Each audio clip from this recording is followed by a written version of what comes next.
أعوذ بالله من الشيطان الرجيم. بسم الله الرحمن الرحيم. اللهم صل على محمد وعلى آل محمد كما صليت على إبراهيم وعلى آل إبراهيم إنك حميد مجيد. اللهم بارك على محمد وعلى آل محمد كما باركت على إبراهيم وعلى آل إبراهيم إنك حميد مجيد.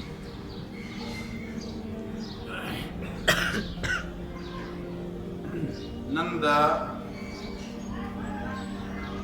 نور الدین زنگی تبارک بس خبره کو. نور الدین زنگی دا د فلسطین واقع چې کوم دا شام علاقه ده، شام داسې علاقه ده چې دې کې دا فلسطین په خپله شامل دی. دا د عباسیانو دا حکومت شو، دا چې کله کمزوری شو صرف د بغداد پورې محدود شو، نو په دې شمالي طرفونو کې سلجوقي حکومت راغی. سلجوقي څه زمانه پورې دا سلجوقي حکومت چلېدو، بیا دا هم کمزوری شو، بغداد والم کمزوري شو، او بیا د سلجوقي حکومت نه بیا د عثماني ترک خلافت چې کوم دی ارطغرل والا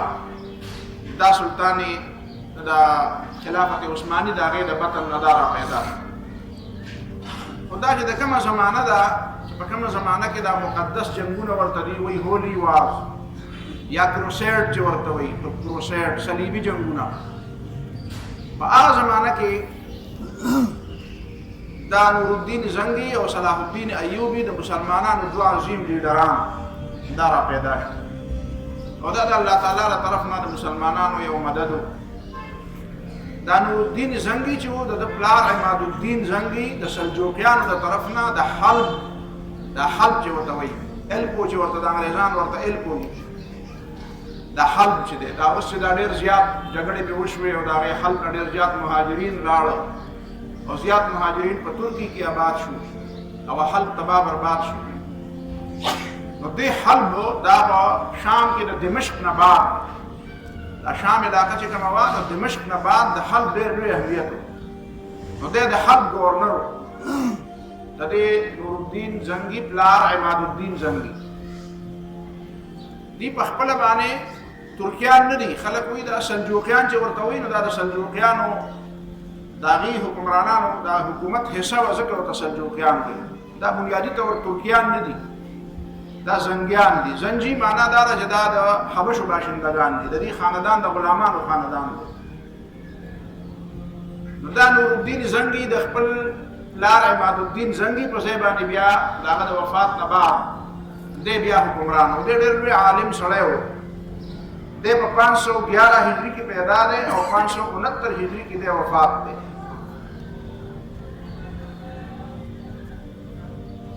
دا حنفي فقيه هم دی، حنفي عالم دی، د امام ابو حنیفه رحمه الله د مسلک، او ښه کافي جید عالم دی، فقيه دی او حکمران هم دی. انتهایی درجه ډېر سیده ساده ژوند به یې تېروه. علماو لیکلي دي چې څومره په تاریخ کې لکه حافظ عماد الدین ابن کثیر رحمه الله او ابن عساکر او سمهودي، دا لوی لوی مورخین چې دي د ده په باره کې چې لیکل کوي، نو وایي د حضرت خلفای راشدینو نه بعد او د عمر ابن عبدالعزیز نه بعد مسلمانانو داسې خلیفه نه دی لیدلی چې هغه د صحابه کرامو په شانتې ژوند تېروي لکه د نور الدین زنګي رحمت الله علیه په شانتې. دا نور الدین زنګي بالکل د خلفای راشدینو او د عمر ابن عبدالعزیز رحمه الله د ژوند نمونه وه. بالکل ده به هم لکه د عمر ابن عبدالعزیز رحمه الله په شانتې د سرکاري خزانې نه د 1 روپۍ نه اخیسته. ده چې به جنګونه کول، په هغه جنګونو کې چې په غنیمت کې به د ده کوم مال میلاو شو ده ته، نو د هغې مال نه دی یو څو دوکانونه ځان له اخیستي، د هغې دوکانونو کرایه به ورته راتله او په هغه کرایه باندې به یې ګزاره کوله. یو ځل یې ورته ښځه ډېر زیات اهتمام سره ووایي چې دا ته څنګه د هغه شام او د فلسطین او د مصر پورې دا علاقې ټولې ستا دي او ته په کور کې زمونږ دا حالت دی چې شي ته هم زړه کېږي، نو خوړی مې شو د ملنګانو او درویشانو باندې ژوند تېروو. هغه ورته وایي چې دا خزانه خو زما نه ده که دا ستا خیال دی چې د ما سره دا خزانې دي او دا دومره علاقې زما دي دا خو زما نه دي دا خو د الله تعالی د طرف نه په ما باندې ما ته یو امانت دی زه پرې د دې چوکیدار کړی یم دغه د چوکیدارۍ اجر او مزدوري به ما ته به الله تعالی په قیامت کې د دې چوکیدارۍ او د دې امانت او د دې د ساتلو مزدوري به راکوي رانه دا خو زما ملکیت نه دی دا د ده ډېر لوی کمال چې د سرکاري خزانې ته بالکل لاس نه ورړو او هغه په خپل ذاتي استعمال کې نه راوسته بیا یې دا کوشش کوي چې د مسلمانانو ډېر زیات تربیت وشي ده به په دریو څیزونو باندې خزانه لګوله یو به یې مدرسې جوړولې چې په هغې کې د امت مسلمه د بچي چې دی هغه د دین سبق زده کړي او د دین تعلیم زده کړي یو به یې مسافرخانې جوړولې چې هغه زمانه کې مسافر د لارې باندې روان وي نو د هغې دپاره د ناستې پاستې د خوراک د دمې د دې ځای نه وي نو په لاره باندې به داسې پړاوونه به پړاوونه یاره هغه ځای نه سړی روان شي نو څومره مزل به کېږي دې ته به راشي دلته به شپه راشي نو داسې پړاوونو کې به بیا مسافرخانې جوړې کړي یعنې مسافرخانو دا تصور خو پخوا مونږ چې واړو داسې راته یاد دي په دې مردان کې یو ځای بل ځای به لیکلې به مسافرخانه اوس به خبره راغله ختمه نو دا مسافرخانې به وي هغې کې به د مسافرو خدمت کېده او دریم د ده چې ډېر لوی د فنډ د استعمال کوم مرکز و هغه و شفاخانې هسپتالونه ده به ډېر زیات هسپتالونه جوړول په هسپتالونو باندې به ډېر زیات خرچ کو د علماو مورخینو لیکلي دي چې ده په شام کې او بیا په مصر چې کله ده قبضه کړه په مصر کې چې ده کوم هسپتالونه جوړ کړي وو په هغې کې به د مریض دپاره اوسېدل د مریض چې کوم به اټنډنس و مریض سره چې به کوم کس د خدمت دپاره او د هغه دپاره ډوډۍ دوایي رهایش دا درې واړه څیزونه به مفت وو ډوډۍ به مفت وه د مریض ډوډۍ به مفت وه د مریض سره چې به کوم خدمتګار و د هغه ډوډۍ به مفت وه د هغه رهایش به مفت وه او د مریض دپاره به دوایي مفت وه دا دریو طریقو سره ده به د ملک خزانه په دې طریقه باندې استعمالوله د دې امام نور الدین زنګي رحمه الله مبارک یو خبره ډېره زیاته مشهوره ده نو هغې لږه تذکره کوو هغه زموږ د مدینې منورې تاریخ چې چا لیکلی دی د دې 500-600 نه بعد نو هغه پکې دا واقعه خامخا ذکر کړې ده په بنیادي طور باندې دا واقعه د امام نور الدین زنګي چې کوم قریب مورخین تیر شوي دي لکه ابن عساکر او امام ابن جوزي امام ابن جوزي خو بالکل نور الدین زنګي ته نږدې زمانه کې تیر شوی دی دی په 569 کې وفات دی او امام ابن جوزي چې دی هغه په 597 کې وفات دی 569 او 597 دونه فرق نشته دا د هغه زمانې مورخ دی خو هغه په خپلو تاریخونو کې دا واقعه نه ده ذکر کړې والله اعلم چې هغه ولې نه ده ذکر کړې د دې وجې نه خلک په دې واقعه باندې شک هم کوي د امام نور الدین زنګي رحمه الله نه تقریبا 500 سال نه پوشا 500 نه بلکې 400 سال څه د پاسه 400 کاله بعد یو سړی راغلی دی سمهودي دا یو کتاب دی وفاء الوفاء هغه د تاریخ کتاب دی په هغې کې هغه یو کیسه نقل کړې ده او د هغې نه بعد بیا ډېرو خلکو دا کیسه نقل کړې ده د اردو پرې کتابونو کې خو په ټولو کتابونو کې شته تقریبا هغه دا چې وایي چې نور الدین زنګي رحمه الله چې دمشق کې چې کله دی بیا د حلب نه بعد بیا دمشق واغېسته د دمشق نه بعد بیا مصر واغېسته د ده په ذهن کې د یو مضبوط حکومت او د یو مضبوط خلافت د قایمولو تصور ځکه ده ته پته وه چې په دې علاقه کې عیسایي حکومتونه دي واړه عیسایي حکومتونه او هغې دا ارادې لري چې مونږ دا بیت المقدس د مسلمانانو نه واپس اخلو ده د هغې د دې خطراتو نه خبر شوی چې دا بیت المقدس د مسلمانانو نه مونږ قبضه کوو نو ده د دې دپاره د یو وسیع حکومت او د یو وسیع ریاست د جوړولو یو بنیاد کېښودی چې زه یو دومره مضبوط حکومت جوړ کړم چې که دا یورپیان دا جرمني والا او سیسلي والا او فرانس والا او برطانیې والا دا ټول په ما باندې په یو ځای راشي چې بیا زه د هغې مقابله په یوازې کولی شم ځکه ورته پته وه سلجوقیان هم کمزوري دي بغداد والا هم کمزوري دي مصر کې چې کوم د ده د وخت نه مخکې فاطمي حکومت و هغه مصر هغه فاطمي حکومت خو تقریبا هغې د عیسایانو په لاس کې لوبېدل و د براینان د مسلمانانو حکومت خو لوبېده د عیسایانو په لاس کې نو ده په دې وجه باندې بیا په دې مصر باندې هم قبضه ولګوله او مصر کې بیا د خپل ځان باندې جانشین خپل ځای باندې مقرر کړ صلاح الدین ایوبي رحمه الله نو دی په کوم وخت کې چې د حلب نه لاړو حلب نه پس چې د دمشق حلب کې خو دی ګورنر شوی د سلجوقیانو ملک شاه طرف نه د سلجوقیانو چې کوم آخري بادشاه او مضبوط بادشاه هغه ملک شاه د هغه طرف نه دی د حلب گورنر بیا چې د دمشق فتح کړ نو بیا د خپل حکومت دمشق ته منتقل کړ دا خلافه دمشق ته منتقل کړ دمشق په حالت کې د خوب ولیدو خوب یې ولیدو چې رسول الله صلی الله علیه وسلم په خوب کې ولیدو او ما ته نبی علیه الصلاه والسلام یو دوه کسان دي دا سره سره غونډه کې دي وې دوی ته نبی علیه الصلاه والسلام اشاره وکړه چې د دینه ما بچ کړ دینه ما وساته وې دا سحر مانځنه بعد ما دا خوب یا د مانځه په ټیم کې سحر د مانځه په وخت کې دی تهجد په وخت کې یا د ټیم کې ما دا خوب ولید بیا زه وګورم موږ مې وکړ بیا وګورم بیا مې وګورم بیا مې خوب ولیدو بیا د نبی علیه السلام وې چې تله دې سره ته وایم چې دې کسانو نه ما بچ کړ او ته بیا ود کېږي نو په درېم ځل چې دی پاسېدو نو بس هغه ځان له سفر تیاري تیاره کړل او ولاړ مدینې منورې ته څوارلس ورځې کې دی د دمشق نه مدینې منورې ته ورسېد حالانکې دا تقریبا 1300 کیلومتر 1300 میل لاړ 1300 میل نو د ډېر زیات په تیزۍ باندې دا سفر وکړو او لاړ هلته سوچ یې کوو چې دا دوه کسان چې دي دا به څوک دا به څنګه چل شوی دا مسله څه ده او دا کسانو نه پیغمبر علیه السلام د بچ کولو مطلب څه دی او دا کسان به څنګه معلومومه بس یو تدبیر ته الله تعالی په ذهن کې راواچو چې د مدینې منورې کې د څومره خلک دي وې دي له زه دعوت کوم او د یو تن له به زه په خپل لاس باندې تحفه ورکوم یو ګفټ به ورله ورکوم یو تحفه هر څه چې پیسې ورله ورکوم یا څه جامې ورله ورکوم وې دا ټول خلک راجمع شي ما ته 3 ورځې وشوې مسلسل ټول خلک راغلل او دی پکې چې کوم یو سړی راځي او دله تحفه جار سړی به ما له په خپل راځي او زه به دله تحفه ورکوم هر سړي ته دی ګوري چې د رنګ د هغه شریف په شانتې خو نه دی چې کوم سړی ما په خوب کې لیدلی نو هغه کسان پکې ډېر سره راښکاره نه شو پته یې ونه لګېده د خلکو ته اعلان وکړو چې په دې مدینه منوره کې څوک پاتې خو نه دي خلکو ویل یاره جي ټول خلک راغله وایي نه وګوره څوک به پاتې وي خامخا خلکو ورته ویل یاره جي یو دوه بزرګان دي بزرګان ډېر نیکان صالحان خلک دی او بالکل هغه د دنیا په کار کې اډو کار نه لري بد درودونه وایي او ذکرونه کوي او منځونه کوي او د چا ډوډۍ نه خوري او د چا سره ملاویږي نه بس خدای والا خلک دی په جومات کې ناست دي وایي دغه دوه کسان ما ته راولې دا چې تاسو وایئ چې الله والا دي که نه دا معلومومه چې الله والا دي که الله والي دي چې دا معلوم کړم نو هغه کسان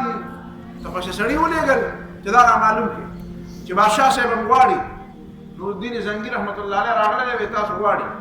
هغه وایي یاره جي مونږ د بادشاهانو سره څه کار نشته مونږ خو ملنګان خلک یو درویشان خلک یو مونږ خپل ذکر فکر کوو جومات کې ناست یو خدای یادوو کور هم پرېښی کلی هم پرېښی چا پروا نه ساتو خپله ډوډۍ خورو او د چا ملاقاتونه او دا بادشاهان او دا څیزونه میزونه زموږ په دغه کې نشته مونږ بزرګان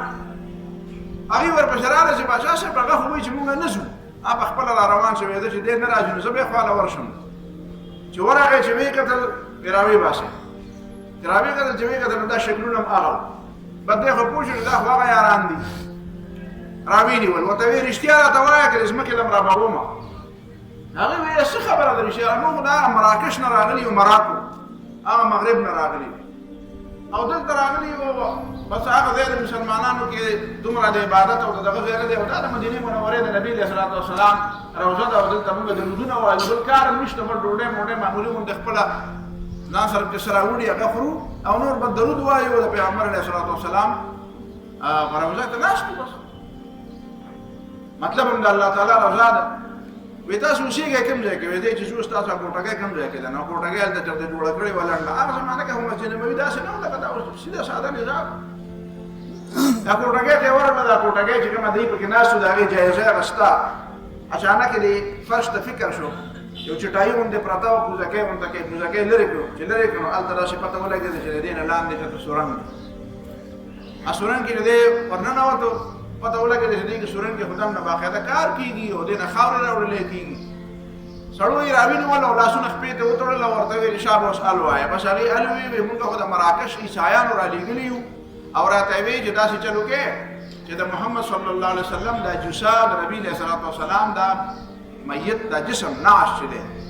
دا به د دې ځای نه راوباسئ او مونږ دونه پیسې راکړي او زموږ یې دا ذمهداري لګولې ده چې دا ناش به د دې لاش به راوباسئ او دا به مراکش ته منتقل کوئ او بیا به دا ځای نه عیسایان یو اعلان کوي چې دا مسلمانان اصل د ګمبد نه تابعېږي را تابعېږي او دا ته مسجد نبوي وایي کوم دی دا دې وګورې مونږ په یقین سره دا ویلي وي دې کې څوک شته نه او دا به د مسلمانانو خلاف او د اسلام خلاف یو ډېر لوی پروګرام دی ورته به وایي چې ستاسو پیغمبر کوم دی تاسو چې وایئ چې پیغمبر دی دلته کې هغه دلته د هغې لاش پوښتنه ده خو تش خبر دی دې دپاره دا کسان مطرح کړي بس نور الدین زنګي رحمه الله ردینه بالکل دواړو له سرونه ووالو هغه خو هلته لرې کړو او د هغې نه بعد هغه سورنګ هغه دوباره بیرته بند کړو او د دې نبي علیه الصلاة والسلام د دې روضې مبارکه نه چاپېره د شیشه واچوله شیشه نه دا موږ چې ورته شیشه وایي انتهایي طاقتور شی دی چې دا داسې په هغه اسانه باندې د هغه اوسپنې د هغه فولادو نه انتهایي طاقتور شی دی دا یې او دی دومره حده پورې د ځمکه وخڼله چې څومره حده پورې د ده وس کېدی شي چې لاندې اوبو ته ورسېد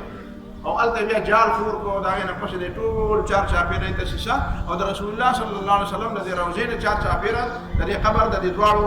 د حضرت ابو صدیق او عمر فاروق رضی الله عنه د دې درو قبرونو نه پسې داسې دیوال وکړو چې دا بالکل هغې کې دروازه هم نشته هغه دیوال خو اوس هم شته دې کې دننه دروازه څوک دا وایي که نه چې دننه قبر ته ورغلی یم او قبر نه مې دروازه ګلا کړې دا چې ورځي نو دا زیات نه زیات د هغه دیواله پورې ورځي چې کوم دیوال چې کوم دی هغه د نبي علیه الصلاة والسلام او د ابوبکر صدیق او د عمر فاروق رضی الله تعالی عنهما د دې روضې نه چاپېره دی په دې دیوال کې دروازه نشته بس دا بند دی نو دا دیوال هم ده او دا د شیشې دا دیوال هم دا د حضرت نور الدین زنګي په باره کې د خلکو دا خیال دی چې دا ډېر لویه کارنامه ده وروستو بیا خلکو په دې باندې ډېر زیات اعتراضونه کړي دي مثلا دوه قسمه اعتراضونه پرې کړي یو اعتراض هغه دی چې تا ته معلوم وي چې د سمهودي د وفا والوفا نه علاوه نورو قریبي خلکو دا روایت نه دی نقل کړی د دې خو دا وجه هم کېدی شي چې دا یې نه دی نقل کړی ځکه چې دا خبره په هغه وخت کې عامه کړې نه وه یا یې پابندي لګولې وه دا یې مطلب و چې د بار نه نور سازشونه راځي چې موږ ته پته وي چې دا خبره ډېره زیاته عامه نه شي که درته بل څوک بیا څه سازش کېږي چې د هغې متعلق هم موږ ته پته وي نو کېدی شي د دې خبرې په عام کولو باندې بیا پابندي لګولې او دا خو بیا سینه به سینه دا روایت راغلی نو درسته بیا نقل کړی دی یو بل اعتراض هم په خلکو کړی دی او هغه اعتراض ډېر زیات مشهور دی هغه دا چې رسول الله صلی الله علیه وسلم د الله نه علاوه د بل چا نه څنګه مدد غواړي نور الدین زنګي رحمه الله ته څنګه وایي چې ما بچ کا کاره خبره ده چې پیغمبر د الله تعالی نه مدد غواړي د بل چا نه مدد نه غواړي دا یو غټ اعتراض دی لیکن د دې اعتراض مطلب هم دا نه دی چې نبی علیه الصلاة والسلام الله تعالی نه په ځای باندې د ده نه مدد غوښتو د الله تعالی نه غوښتو حقیقت دا دی چې دا د ده لپاره د الله تعالی له طرف نه یو پګړی وه یو خدمت و چې په دنیا کې الله تعالی دا خدمت ده ته حواله کو او دی د دې دنیا د سازشونو نه خبره و نبی علیه الصلاة والسلام چې مدینې منورې نه مخکې په مکه معظمه کې و تاسو ته د سیرت په حواله معلومه ده رسول الله صلی الله علیه وسلم چې د طایف نه راته د طایف نه چې راته نو د مطعم بن عدي په پناه کې راغلی دا جبیر بن مطعم رضی الله تعالی عنہ چې دا هغه زوی بیا مسلمان شو مطعم بن عدي په حالت د کفر کې وفات مړ دی نو دا سړی دی چې نبی علیه الصلاة والسلام چې بیا مکه معظمې ته راته نو د دې خبرې خطره وه چې خلک به وایي چې ته خو یو ځل طایف ته تللی وې نو بیا څنګه راغلی نو رسول الله صلی الله علیه وسلم له دې مطعم بن عدي پناه ورکړه د دنیا په لحاظ سره پناه کول د اصغر د سړی اغوندي دا مورچه چې سړی جوړوي دا مرګري چې سړی را پیدا کوي نو دا ټول اسباب نه دي یا چاته وایي چې هلکه زما مدد به کوي یا چا سره معاهده کوي نو دا خبرې خو د اسبابو نه دي دا خو دومره غټې خبرې نه دي دا د اسبابو نه بهرحال زه دا هم نه وایم چې دا خبره واقعیاتو کې به داسې وي او زه دا هم نه وایم چې داسې به نه وي خو که داسې وي نو دا تاریخي واقعیات داسې ډېره غلطه خبره هم نه دې نه بعد په دې باندې لږه خبره کوو اگر چې تاسو به بیا وایئ چې د پرون په شانتې خبره بیا ډېره زیاته ګرانه شوه خو ګرانه نه ده دا زده کول پکار دي دا معلومات کم از کم څه خبرې څه شرنګ سړی واوري پخوا به خلکو ویې که بېزې مې نه دي ساتلي نو که ګوډې مې نه دي ساتلي که بېزې مې نه دي ساتلي نو خرش مې اورېدلې که داسې قصه به یې کوله نو بهرحال که پوره سړی په خبره پوه نه شي نو چې یو جلګي د سړي ذهن نه مخې ته تېره شي دا بیت المقدس چې کوم دی دا د ابتدا نه خبره نه کوو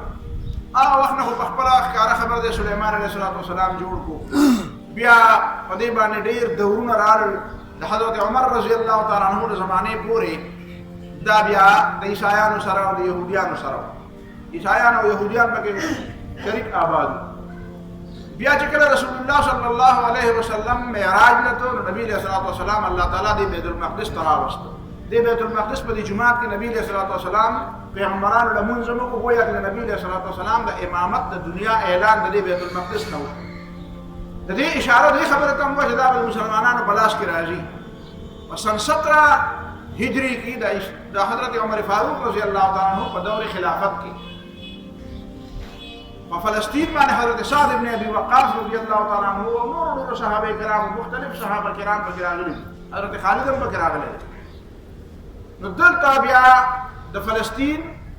چې کوم راهبان دي او کوم پادریان دي هغه چې کله په دې باندې پوه شوي د مسلمانانو واقعي زمونږ نه په زور باندې د فلسطین او بیت المقدس اخلي نو هغې ورته ویلي زمونږ په کتابونو کې دا لیکلي چې ستاسو خلیفه به راځي نو هغه له مونږ دا چابي ورکولی شو تاسو ته مونږ دا چابي نه درکړو مونږ د بیت المقدس دا اختیارات چې ورکوو دا به مسلمانانو خلیفه له په لاس کې ورکوو نو تاسو خپل خلیفه راوغواړئ حضرت سعد رضی الله تعالی عنہ او ابو عبیده بن جراح رضی الله تعالی عنہ دا خلک دي حضرت عمر فاروق رضی الله تعالی عنہ ته ولیکل چې عیسایان دا وایي چې مونږ بغیر د جنګ نه دغه درکوو خو ستاسو خلیفه له به ورکوو نو حضرت عمر فاروق رضی الله تعالی عنہ راغی او دې چې وکړو ښکاره خبره ده چې هغه ډېر په هغه ساده جامه کې او په هغه ساده انداز کې په هغه خپلو پیوند لګېدلو جامو کې چې هغې ته به ټوکړې لګولې وې مکملې پاکې جامو کې حضرت عمر فاروق رضی الله تعالی عنہ چې راغی نو دوی به ورته د بره چتونو نه داسې کتل چې د دې خلیفه څوک راځي چې عمر فاروق رضی الله تعالی عنہ ولید نو یو بل ته وایي چې همدا ټیک دی همدا دی دله ورکول پکار ده موږ کتابونو کې چې لیکلي نو هغه دا یاد دی دا ورته پته وای دا څه چې نه پته وته نه و د اسلام په باره کې د پیغمبر علیه السلام په باره کې د صحابو په باره کې دا د هغې د کتابونو نه باقاعده ورته علم خو دا خو د ضد په بنیاد باندې د اسلام نه واپس اورېده او اسلام یې نه راوړ نو دا حضرت عمر فاروق رضی الله تعالی عنہ له چابي ورکړه حضرت عمر فاروق رضی الله تعالی عنہ د فلسطین قبضه واخیسته دې نه بس دا د مسلمانانو سره و تر د 1097 عیسوي پورې 1097 هجري پورې 1097 هجري پورې دا د مسلمانانو سره عیسوي پورې عیسوي یاد هجري نه 1097 عیسوي پورې دا د مسلمانانو سره بیا چې کله د مسلمانانو په دغه زمانه کې کمزوري شو نو د 1095 عیسوي نه دا صلیبي جنگونه شروع شوي دا صلیبي جنگونه کروسیډ چې ورته وایي مقدس جنگونه چې ورته دی وایي دا د کوم باندې شروع شو دا د هغه نه شروع شو چې کله برطانیا او جرمني او فرانس او سیسلی او ایټلی دا علاقو دا قسطنطنیه دا ویټیکن دا روم دا ټول متحده شو په دې باندې دې سوچ وکړو چې دا د مسلمانانو دا مرکزي خلافتونه کمزوري دي بغداد هم کمزوری شوی دی سلجوقیان هم کمزوري دي مصر کې زمونږ خلک ناست دي فاطمیان دي خو حقیقت کې موږ سره ملاو دي نو د دې په خوله کې ورته اوبه راغلې او دوی مسلسل د هغه ځای نه فوجونه رالېږل که تاسو د صلیبي جنګونو تاریخونه وګورئ نو د هغه ځای نه مسلسل دا څلورم جنګ دی په دې څلورم ځل باندې بیا دې د فلسطین د مسلمانانو راوستی دی حقیقت کې دلته دې د دې دا چې کوم حکمرانان دي دا د عیسائی حکمرانان او د دې دا پادریان دا پوپس چې ورته وایي دا سینټ چې ورته وایي سینټ بزرګان سینټ معنا د هغې ژبه کې دا بزرګ دی دا زمونږ په اصطلاح کې دا بزرګ لفظ نه دی دا د هغې سره په اصطلاح د بزرګ نو دا سینټ بزرګه دا پادریان چې کوم دي او د دې بادشاهانو په منځ کې باقاعده یو اتفاق را پیدا شوی او د دې ځان له یو تاریخ دی چې تا ته دا پته چې دا څنګه داسې وشوه عیسی علیه السلام د ترک دنیا تعلیم داسې نه ورکړی خو یهودیان چې کوم نو هغوی په دنیا باندې ډېر زیات مین وو نو عیسی علیه السلام تعلیمات دا وو چې د دنیا دا ډېرې زیاتې مینې تاسو د آخرت نه غافله کړئ د دنیا د ډېرې مینې تاسو د آخرت نه غافله کړئ د دې وجې نه د عیسی علیه السلام په تعلیماتو کې دا د ترک دنیا دا تصور اصل تصور د ترک دنیا نه و اصل تصور خو د دې و چې د دنیا نه په آخرت باندې ترجیح مه ورکوئ اصل تصور خو د عیسی علیه السلام د تعلیماتو دا و بیا چې کله عیسی علیه السلام الله تعالی اسمان ته وخېجو نو د هغه چې کوم حواریین وو د هغه چې کوم ملګري وو هغه د څه وخته پورې خو هغه په هغه اصل تعلیماتو باندې باقي پاتې وو خو بیا د یهودیان چې کوم دي دې کې یو کس را پیدا شو پولس او هغه پولس ولګېدو هغه په عیسایت کې دا بدعتونه را شروع کړو هغه د اول نه د عیسی علیه السلام د دې ملګرو ډېر لوی دښمن و مخالف و بیا لاړو چله ویسته شل کاله خواوشا دی په چله کې و بیا چې واپس راغی خلکو ته وایي چې بهی ما خوب لیدلی دی او عیسی علیه السلام مې په خوب کې لیدلی دی او عیسی علیه السلام راته وایي چې ته زما صحیح ملګری او ته چې شوی دی خلکو ته نو هغه زما په دې خوله کې زما په دې دماغو کې او زما په دې زړه کې علم را پوکلی دی نو زه چې شوی یم د عیسی علیه السلام اصل تعلیمات دا دي او په دې طریقه باندې هغه د عیسی علیه السلام دغه تعلیمات او اصل شکل روان کړو هغه دا عقیده خلکو ته مشهوره کړه چې عیسی علیه السلام پانسي شوی دی. هغه دا عقیده خلکو ته مشهوره کړه چې عیسی علیه السلام دا تعلیمات داري چې د مور او د او روح القدس دا درې خدایان دي، دا ثالث ثلاثه دا د خدای د درېوالي د عقیده. بیا هغه دا خبره خلکو ته مشهوره کړه چې عیسی علیه السلام چې دا پانسي شوی دی، دا په دې وجه پانسي شوی دی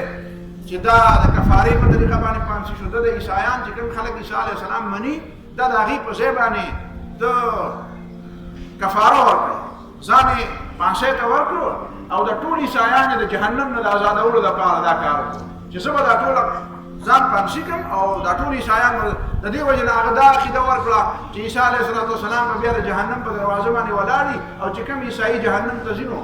دی به یې واپس کړي چې ما خو د ده دپاره قرباني ورکړې ده، خو پانسي شوی یم نو دا ولې جهنم ته ځي. دا قسمه خبرې د پولس چې دی پولس ده ولګېده او ده د عیسایت په تعلیماتو کې دا خبرې وردن نه کړې. اگر چې د عیسی علیه السلام د تعلیماتو اصلي شکل چې دی هغه تر ډېره حده پورې باقي پاتې و. 325 عیسوي کې او د دې خواوشا کې د عیسی علیه السلام د رفع نه 300 سال وروسته دا بیا د روم د حکمرانان چې دي قیصر قسطنطین دا بیا عیسائی شوی دی او د هغې نه بعد بیا د عیسایانو غلبه راغلې ده پر یورپ کې او په دې علاقو کې. په دې منځ کې د عیسی علیه السلام چې کوم اصل ملګري وو هغه چې کله په دې پوه شي چې د پولس دا عقاید ډېر زیات خورېږي او دا خو ډېر زیات غالب کېږي، نو دوی د اصلاح ډېر زیات کوشش کوو خو هغه کوشش ناکام چې ناکام شو. نو په دې کې داسې خلک را پیدا شو چې دوی وي چې یاره دا په ځای د دې چې مونږ به دا خلک سم کړو الټه دوی مونږ په خپله لار باندې راغلی، نو دا ولګېدل او دوی رهبانیت اختیار. قرآن مجید په سورت الحدید کې بیا په دې باندې پوره تبصره کړې ده، ورهبانیة ابتدعوها ما كتبناها عليهم الا ابتغاء رضوان الله. نو د عیسی علیه السلام دا کوم اصل ملګري وو دوی په دې باندې پوه شو چې مونږ د خلکو اصلاح نشو کولی، نو په ځای د دې چې مونږ دوی سم کړو دوی به مونږ سموي، خپلې عقیدې ته به هم راړئ. نو ځای چې زه مونږ چې دلته دې غرونو ته او دې صحراګانو ته لاړ شو، دوی خو د خپل دین د بچاو دپاره لاړو. خلکو چې کله ولیدل چې هلکه دا خلک خو ډېر زیات ښه خلک دی، دا وګوره دنیا سره څه کار نشته دی او بلکل الله والا خلک دی، نو خلک ورپسې شکرانې مکرانې واغستې او د څه ضرورت بیا و څه دعا دپاره د دم تعویض دپاره د څه مشکل د حل کولو دپاره وی بیا ځای لکه په غارونو کې چې ازبرګان ناست دي هغې له ځان رسوي. نو ابتدا کې خو به دوی ورې شکرانې مکرانې وړې هغې به شکرانې نه اغستې وې موږ ورې دنیا نه را تښتېدلي یو. بیا چې د نورو خلکو ولیدل چې هلکه د پیسو د ګټې دپاره یو بده طریقه جوړه شوه زبردسته، وایي چې دغه خلک خو شکرانې نه علي مراد چې موږ هلته جونګړې مونګړې جوړه کړو دا شکرانې به په لاره کې نو هغې د هغه لاره کې بیا دلته بل یو سړی چې ډېر زیات مشهور شي په یو ځای کې نو د هغه خواته بل سړی دوکان بیا ولګوي یا روبار ولګوي. نو داسې بیا نور خلک لاړل چې هغې به هم غټې غټې ګیرې پرېښولې او ملنګۍ جامې مامې او تڼۍ مڼۍ جوړې کړې او ځان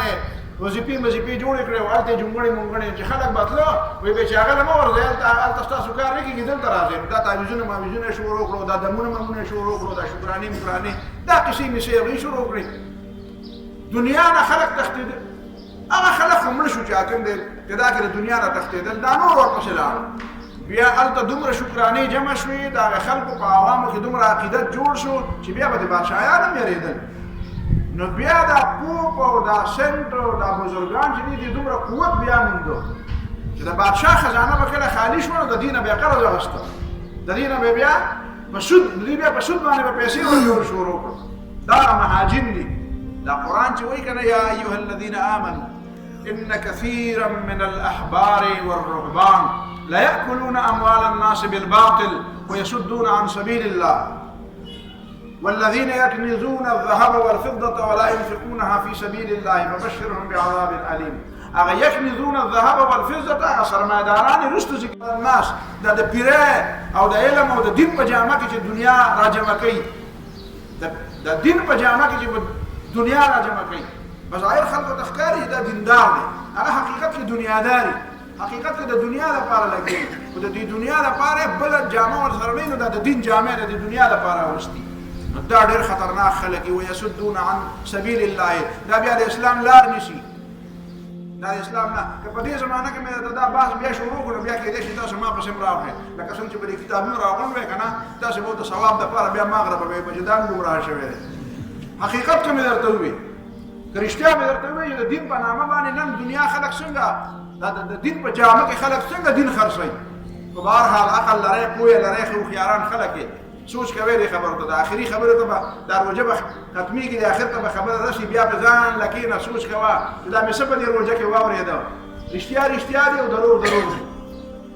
اوبه او پی به جدا جدا شي. دغه خلکو بیا د بادشاهانو سره بیا مذاکرات شروع کړو، بیا ورسره معاهدې شروع کړې، بیا ورسره بحثونه شروع کړو چې بهی څنګه چل اختیارات به ستاسو وي که اختیارات به زمونږ وي. نو دوی بیا د یو بل سره بیا روغه وکړه. نو بیا به څه اختیارات د پوپو دغه پادریانو چې کوم مشر به و د هغه به اختیارات وو، او څه اختیارات به د بادشاه وو. بیا په دې باندې خبره بیا هغه دین بالکل شاته لاړه. هغه اسلام او دین او خدای او رسول او آخرت او حرام او حلال او جایز او ناجایز دا څه لاړه دا پاوا شو. بیا خبره صرف د کاروبار شوه،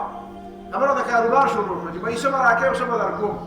زما به څه ذمه داري او زما به څه حق او ستا به څه حق دي، زما به کوم اختیارات او ستا به کوم اختیارات دي، پیسه چې راځي نو ستا به پکې څومره حصه او زما به پکې څومره حصه وي. ځکه بیا قرآن دې ته وایي چې د دې کوم دین دی، دا چې ورته د اهل کتاب وی او دین په دې باندې بریک ته وایي چې موږ اهل کتاب یو، موږ خدای کتاب راکړی دی. تاسو د کتاب کوم قدر وکړو؟ تاسو کتاب شاته واچو، تاسو نور څه شروع کړي، تاسو دا کتاب د دنیا لپاره استعمالوئ. دا قرآن چې بیا پر یهودیانو کوم بحث کوي، د یهودیانو دغه کار کوي، د عیسایانو بیا دغه کار کوي. دا چې بیا یو زمانه ته ورسېده دا خبره، نو بیا د عیسایانو د دې په خپل منځ کې دا روغه چې کله وشوه، دا خبره تله نو بیا د 1700 صدۍ پورې بیا دا د ساینس دا نوي ایجادات او دریافتونه چې راغلل، په دې وخت کې بیا د علم او د دې عیسایت په منځ کې جګړه شروع شوه. بیا د هغې د سیکولرزم را پیدا شو. خو د هغې باوجود عیسایان اوسم عیسایت چې کوم دی دا مغرب او دا یورپ اوسم دا عیسایت د اسلام خلاف بطور اسلحه او بطور یو ټول او بطور یو ذریعه استعمالوي. تاسو به حیران شئ د موږ ته خو دا خلک وایي چې د اسلام او د حکومت په منځ کې څه فرق نشته، دغه نشته، مناسبت نشته. زموږ مسلمانان خو په دې پوه کړي دي چې حکومت او دنیا جدا شی دی او اسلام جدا شی دی. خو تاسو د یو عیسایي نه دا تپوس وکړئ چې دا برطانیې دا جنډه چې کومه ده په دې باندې دا کراس نشان ولې دی؟ دا کراس نشان چې دی دا د صلیب نشان دی. دلته زموږ اکثر د مرګو وړو بچو جاکټې پاکټې اغوستي په هغې باندې د برطانیې هغه نشان دی. د برطانیې جنډه خو معلومه شوه نیټ باندې راواله جنډه، نو جنډه باندې باخره دا کراس نشان ولې دی؟ ډبل کراس دی، یو داسې ده او بل داسې ترچا غوندې ده.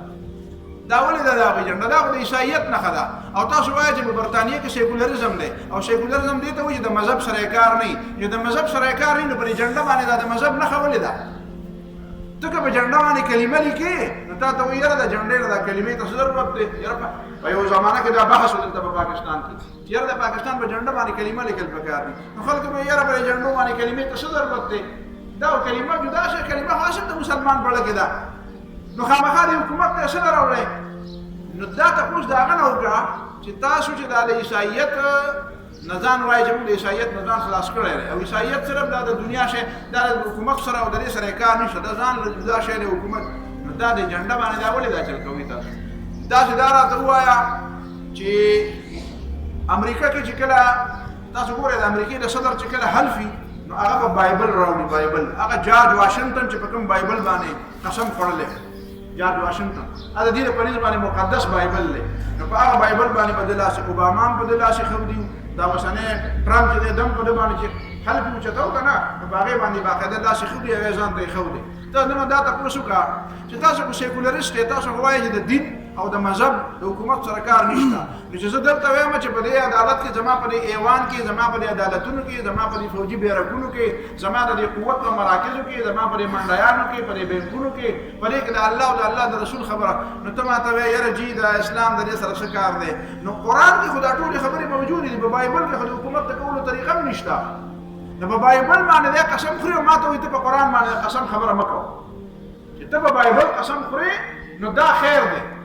ستا د دې مذهب او دین. حالم کې تا ته پته ده په دې مغرب کې تاسو که د مذهب او د ساینس تاریخ وګورئ نو هغه د یو بل سره بالکل داسې دي لکه د سپي او د فقیر. هغې مسله دا ده چې کله به ساینسدانانو یو نوې خبره را پیدا کړه نو دې عیسایانو پادریانو به ورته وایي چپ دا خبره مه کوه کنې کافر کېږي. نو هغه به ورته وایي دا خو زه رښتیا وایم، هغه به دا رښتیا نه دي دا دروغ دي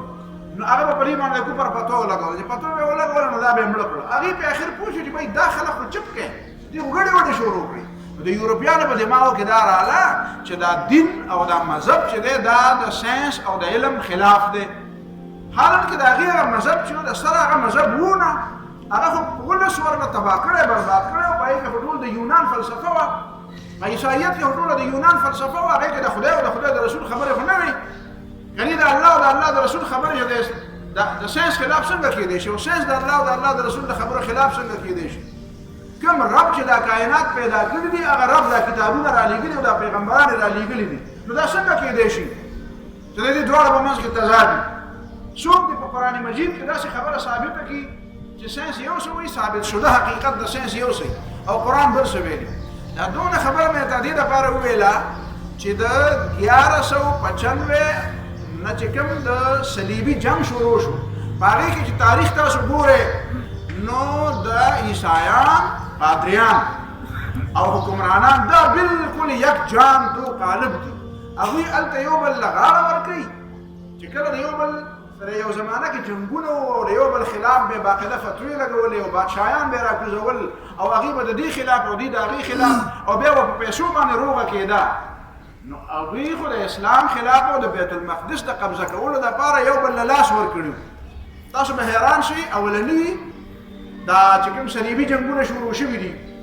نو د دې قیادت چې کوم دی د دې قیادت باقاعده پادریانو کړی یعنې اولنی صلیبي جنګ چې شروع شوی دی نو د هغې قیادت پوپ اربن کړی دی پوپ اربن ثاني یعنې زموږ په دې وطن کې چې زموږ د مسلمانان دي چې یو عالم ورته د یو د ملک په حق کې څه مشوره ورکړي نو ورته وایي مولوي صاحب دا ستا کار نه دی ته په قلاره کښېنه د تقسیم هند په وخت کې د کشمیر باندې د انډیا د حملې په وخت کې چې مولانا مودودي رحمه الله کومې مشورې ورکړې وې نو د هغه زمانې جرنیلانو صاحبانو ورته وایي مولوي صاحب ته خپل کار کوه ته مولوي صاحبې ته بس ته دې کې کار نه دا زموږ کار دی نو د کار دا و چې هر شیوران که د اوسه پورې کشمیر آزاد نه شو د کار دا و نو د علماو خبره نه مني هلته چې دی هغوی ولګېده هغې علما خپل پادریانو ته جرنیلانو خپلو پادریانو ته باقاعده د فوج کمانډري پرېښوده د فوج کمان یې ورته پرېښود نو د هغوی دا حالت او د مسلمانانو دا حالت 10 لکه او 12 لکه او 14 لکه فوجونو قیادتونه دا به یو ځل به فوجي جرنیل کول او بل ځل به چېرته کې پادري راپاڅېدلی او هغه به دا قیادت کول دا بله خبره ده چې د هغوی حالت داسې و لکه د دې پوپ اربن په قیادت کې چې کوم فوجونه راغلي وو هغې په خپله هلته کې په یورپ کې دا سیسلي او اټلي طرفونو ته چې دا راورسېدل او بیا دې خوا انطاکیې طرف ته دا د ترکي کې علاقه ده د انطاکیې طرف ته چې راورسېدل نو هغه وخت کې په خپله عیسایانو په خپله بیا لوټ کړل عوام د عیسایانو هغه وږي خلک وو هغې چې به وکتل نو چې په دې باندې به شمخون وو نو به یې مړه خو ډېر څه وسلې ورسره دي او سامانونه هم ورسره دي او د خوراک چاک سامان هم ورسره دی نو خپلو عیسایانو عوامو به بیا نو 3-4 ډلې یو ځل د دې فلسطین د قبضه کېدو نه مخکې د عیسایانو د ماشومانو فوج رالېږلی بالکل داسې ماشومانو ته ګوره د ماشومانو فوج رالېږلی یو جرنیل صرف لیډر لوی سړی دی او باقي ټول ماشومان تقریبا د 8 نه واله د 10 لاکه پورې په دې منځ کې تشمه دا ماشومان یې ولې راوستي دي ویره داسې چل دی چې دا 3 ځله چې مونږ په دې فلسطین باندې د حملې کولو کوشش وکړو او بیت المقدس ته ونه رسېدو او په دې لاره کې به لوټ شو نو وایي دا ځکه چې مونږ دا سړي په فوجونو کې به مقرر کړي او سړي خو ګناهګار دي سړي خو بالغ دي او ګناهونه یې کړي غلا یې کړي دروغ یې کړي نور راني ماني کړي نو دا داسې چل کوو چې د ماشومانو فوج جوړو چې هغه د خدای په نزد ګناهګار نه وي نو دې له به الله تعالی فتح ورکړي ګناهګار به نه نو د ماشومانو فوج یې راوستو هغه د ماشومانو فوج یې راوستو نو دا د فرانس نه دا فوج را روان شوی نو دا چې د ایټلي ته را رسېده نو بس هغه صرف ماشومان د علاقې خلکو برابر کړه ماشومان به یې اغوا کول به دا زموږ غلامان دي ماشومان به یې اغوا کول نو بیا چې دې خوا را رسېدل نو هغه په هغې کې هېڅ کوم بچ پاتې نه وو ټول خلکو اغوا کړي وو او خلکو د ځان دپاره غلامان جوړ کړي دونه قرباني هغې د آخره حده پورې او آخر کار په 1197 عیسوي کې دې په دې باندې قابل شو چې فلسطین قبضه کړي او د فلسطین د قبضه کولو په وخت کې نه د بغداد نه چا د مسلمانانو مدد وکړو نه سلجوقیان د دې خبرې قابل چې د مسلمانانو مدد کړی وي او نه په خوا او شا کې داسې مضبوط حکومت و چې هغې د مسلمانانو مدد کړی وي. د نور الدین زنګي فوجونه په لاره کې هغوی قابو کړي هغه په لاره کې قابو کړي او د هغې نه علاوه صلاح الدین ایوبي رحمه الله خو لا د مصر حکومت اغوستی نه او د هغې نه بعد د مصر حکومت واغوستی. نو دا مسلمانان تر دې حده پورې بېکاره او کمزوري وو چې نه یو بل لاس ورکړو نه د یو بل مدد وکړو او نه د دې دومره کلونو باوجود چې د فلسطین دپاره هغې دومره منصوبې جوړوي د دې خلاف یې داسې منصوبه اجتماعي منصوبه هم جوړه نه کړه چې منصوبې جوړه نه کړه. دا د دې دپاره دا خبره کومه چې ځینې خلک بیا موږ ته وایي صلاح الدین ایوبي رحمه الله او نور الدین زنګي رحمه الله د خپلو مسلمانانو خلاف هم جنګ کړی دی. دا د عالمګیر مبارک هم خلک وایي ویره چې دا خو د خپلو وایي اول چل خو په خپلو مسلمانانو باندې زده کړی دی. نو چې ستا مسلمان ورور داسې وي چې هغه د اسلام د خدمت په ځای د مسلمانانو د دفاع په ځای هغه د کافر دپاره لار همواري او د هغه دپاره ایجنټي کوي نو ته به اول دا مسلمان نه وایي دی نو څه به کوې دا لار به څنګه صفا کوې. فقهاو دا لیکلي دي پخوا د فقه په کتابونو کې وایي دا مسله ده چا تپوس کړی دی چې یاره جي مسلمانان د کافرو سره په جنګ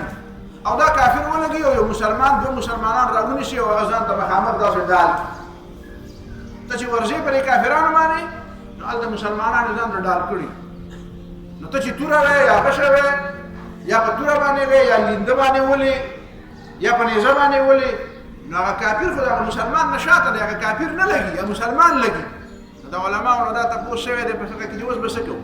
نو هغې ورته وایي چې دا نیت پې د دې کافر کوی او ورځی پې د مسلمان لګي او که دا کافر لګي خو نیت تاسو د کافر کوی د مسلمان د مرګ نیت مه کوئ. ولې دا خو اسانه خبره ده که نه دنیا کې مسلمانان خواري دي او هغوی به مسلمانانو نه ډال جوړوي او په دې کې به ستانه د بیت المقدس هم درنه واغېسته او خدای مکه مدینه به هم درنه والي او مکه معظمه به هم درنه والي ټوله دنیا او ته به وایې د مسلمان وینه بچ کوو. نو دا د مسلمان وینه بچ کول چې دي دا په هغه وخت کې ضروري دي چې ته یې کله بچ کولی شي چې کله ته یې نه شي بچ کولی نو دا خو د هغه وخت ښار دی چې مسلمان معصوم دی. هغه مسلمان چې دی هغه چې مخامخ نیولی معصوم دی دی خو معصوم نه دی که نه چې دی د مسلمانانو د حکومت دا اختیارات چې دي او دا قوت چې دی دا د اسلام د خدمت په ځای باندې د کفر دپاره استعمالوي. نن تاسو ګورئ ما خو څو زره نومونه واغوسته خو که زه نوم وانه لرم نو تاسو به پرې نه پوهېږئ چې دا څوک یادوي چې د ټرمپ صفتونه راته کوي وایي په دنیا کې د مسلمانانو سره د ټولو نه زیاته ښېګړه چا کړې ده نو یو شاه سلمان کړې ده دا ډېر لوی سړی دی او یو ټرمپ کړې ده دا د مسلمانانو ډېر د زړه سر دی. نو دا د مسلمانانو باندې دا غمونه د چا د لاسه دي د مسلمانانو باندې دا بده ورځ د چا د لاسه ده. عام مسلمانان چې دي هغه د اسلام د تعلیم نه ناخبره دي او که ته خبرې نو هغه د خپل اقتدار او د خپل قوت او د خپل حیثیت د هغې بندګانې چې ما نه دا لاړ نه شي. تاسو ګورئ زموږ دا حکمرانان څنګه دي دا د عربو حکمرانان دا هر قیمت باندې خپلې بادشاهۍ بچ کولو ته تیار دي خو اسلام د بچ کولو تصور د ده په دماغو کې نشته. په صفا الفاظو کې دا د محمد بن سلمان ته که چا ووایي چې دا مدینه راله راکړه که ټرمپ ورته وکړي دا مدینه ماله راکړه دی مدینې ورکولو ته تیار دی وایي زما بادشاهي دې بچ شي دا مکې ورکولو ته هم تیار دی زما بادشاهي بچ شي. ورکول نو څه ته وایي تاسو به حیران شئ چې دا څومره اختیارات دلته اوس د هغې سره دي. دا د مسلمان عام عرب چې هلته څوک په سعودي کې اوسېږي تاسو وګورئ بله شپه راته دلته یو ملګري په صفا په جړا الفاظو کې راته وویل وایي هغه وخت لاړو چې هغه متواګان به ګرځېده او چې چا به لمونځ نه کوو وایي الله صلا شا به لمانځه له ځای او د لمانځه په وخت کې سیکانو ته بعضې وخت کې سیکان هم بعضې مجبورې کړی به نه پېژنده چې دا سیکان دي دا غیر مسلم دي وګړي پرېښې وې نو هغې به یې وویل چې شا رسول هغه به زه سیخ یم سیخ چې هغه به زه سیخ یم هغه به یې خلا شیخ یم سیخ او شیخ که نه نو سیخ ته به عربی کې به ورته هغه سیخ نو سیخ نه به هغه جوړ کړه شیخ وایي چې خلا ته شیخ یم لمونځ هم نه کوې نو هغې نه بیا وروسته پته ولګېده چې دا قسمه دا بل قسمه خلک دی دا مسلمانان نه دي یا خو هغه زمانه وه یا دا زمانه ده چې اوس هغې چاته ویلی نه شي چې لمونځ هسې که صدا وایي په مکه معظمه کې یا مدینه منوره کې نه وایي به اختیارات نشته ورسره څوک جیل ته نه شي بوتلی وایي دا ستاسو څه کار دی چې خلک او محمد بن سلمان وایي مونږ د سن 79 نه مخکې چې د 1979 نه مخکې چې کومه عربو که نه وایي مونږ په هغه زمانه دا وروسته بیا د جهادي مطلب شاه فیصل یادوي که نه شاه فیصل یادوي د شاه فیصل چې کومې اختیارات او کومه اسلامي خبرې کړې وې او دغه کړي وو نو هغه نه مخکې چې کومه زمانه وایي زموږ هغه زمانه ټیک ده دا وروستنۍ زمانه نه ده ټیک دا وروستنۍ زمانه مونږ بېرته واپس کوو. به هر حال دا د 1197 عیسوي د مسلمانانو بیا چې کله دا تاریخ وګورئ صلاح الدین ایوبی رحمه الله فلسطین واپس اغوستی دی په هغې به سبا خبره کوو انشاءالله ولکه تفصیلي خبره به په هغې راځي خو دې عیسایانو چې کله دا دغه چې کوم واغستو دا ګاډ فرې دغه ګاډ فرې نوم د چا په قیادت کې چې دا دغه راغلی و دا صلیبي فوجونه راغلي وو فلسطین یې واغستو د مسلمانانو دې مسلمانانو ورته وایي چې ښه تاسو د معاهده وکړئ چې موږ ته به بیا پناه هم راکوئ او زموږ تورسرو ته به هم څه نه وایئ او زموږ بوډاګانو ته او ماشومانو ته به هم څه نه وایئ او موږ ته به لار راکوئ چې فلسطین تاسو واغسته چې موږ هجرت وکړو ځو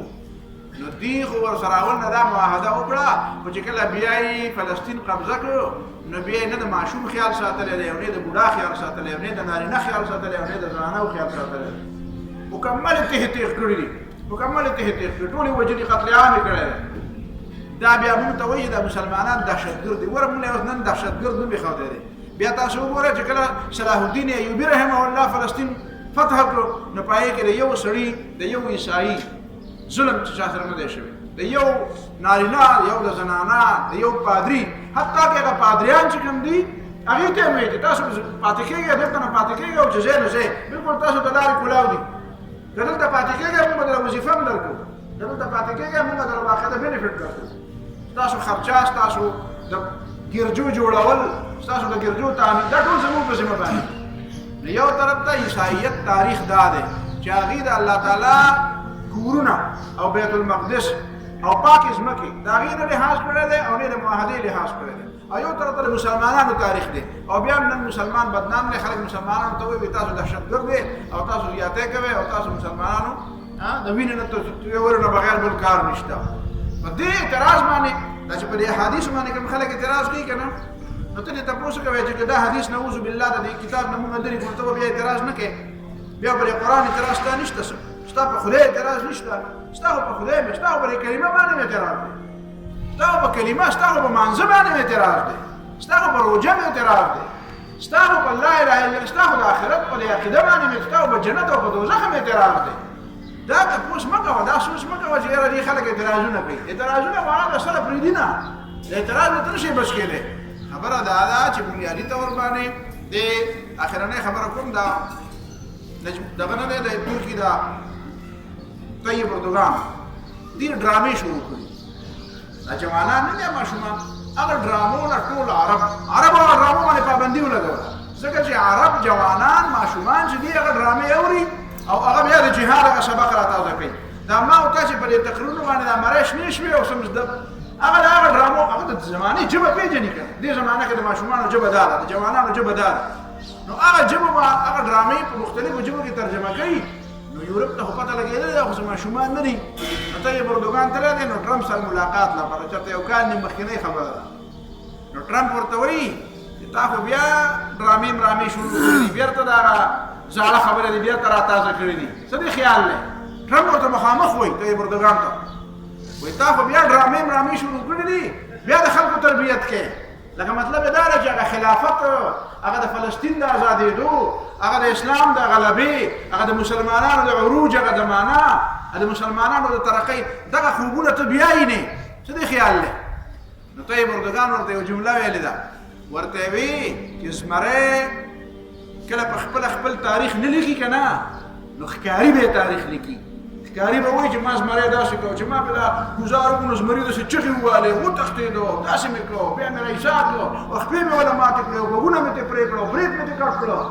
نو دا خبرې څوک کوي دا خبرې ښکاري کوي وایي اوس زمري ښکاري ته د دې خبرې حق نه دی ورکړی اوس زمری په خپله خبرې کوي اوس زمری په خپله رابیدار شوی دی او زمری په خپله خپل تاریخ لیکي لہذا دې تاریخ ته غوږې ښودل پکار دي زمری رابیدار دی چې دا خبره ټرمپ ته کړې نو ټرمپ بیا خاموش شوی ټرمپ د دې خبرې جواب نه دی کړی تاسو زما په خبره پوه یو نر قیادت پکار دی مسلمانانو له دا د لومبړو منبړو کار نه دی دا د لومبړو د ګیدړانو کار نه دی د نر قیادت کار دی او نر قیادت دا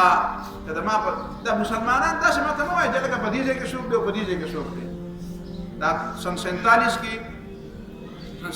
نه په سن 41 کې قرارداد مقاصد چې پاس کېده قرارداد مقاصد